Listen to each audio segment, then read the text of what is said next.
एक बुजुर्ग शिकारी ने दाने का जाल बिछाया। ऊपर दरख्त पर बैठा एक चालाक काकुआ ये सब गौर से देख रहा था। चालाक तूते ने शिकारी की चाल समझ ली।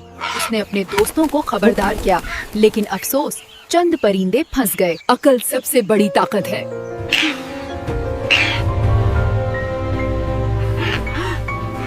Come sit on my back, I'll take you to the other side. Actually, my wife wants to eat your heart.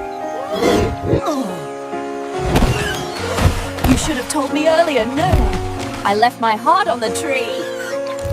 Come sit on my back. I'll take you to the other side.